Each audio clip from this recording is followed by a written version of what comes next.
سلام لا فامي، كي دايرين؟ لاباس عليكم؟ كلشي بخير. بغيت نشارك معكم العشاء اللي درت ليهم، عشاء خفيف. الا عندك الكفته وعندك البطاطا اجي نصاوبوا هاد الوصفه هذه الزوينه اللي كتجي جديده وكيبغيوها الكبار والصغار. سهله دغيا كتوجد، وما فيهاش بزاف ديال العناصر. المهم عندنا الكفته اللي درت والبطاطا اللي سلقتها نص سلقه، ما درت لا الملحه لا والو. درت هنا شويه ديال لاموطارد وشويه ديال زيت العود، ملحه، بزار، شويه السودانيه تحميره وشويه الكمون.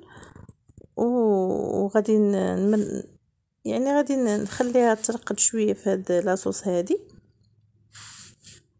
واحد 10 ديال الدقائق حتى 15 دقيقه، المهم على حسب. ولا كتوزر باني صافي، يعني كتمكن لك تستعملي هذيك الساعات صافي. من بعد ما داز 15 دقيقه شربات ديك البطاطا ديك لاصوص، غادي نستفى معكم في الاناء اللي غندخلو للفران. فرشت ليه البابي كويسون، ما بغيتش انا هذوك ما كنبغيهمش يتكرفسوا ليا، ما كنديرهم الكيك، ما بغيتش نخسرهم. درت لهم بابي كويسون وكنصف بحال هكا بطيطه وكفيته بطيطه وكفيته. هاد القضيه البنات يمكن لكم ديروها مع اي نوع الخضره، يعني مع القرعه، مع الدنجال، كتجي ديك الكفته لذيذه بزاف.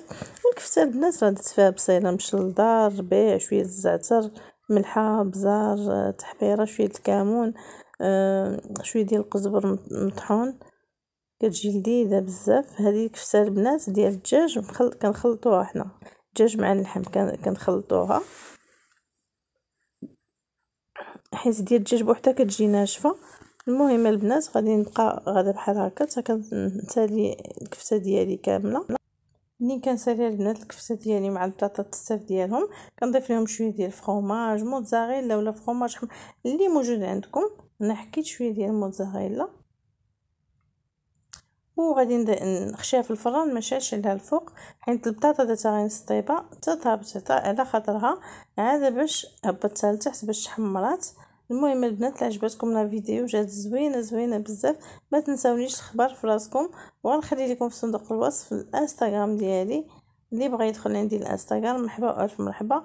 بسلام عليكم، تصبحوا على خير، خبر في راسكم.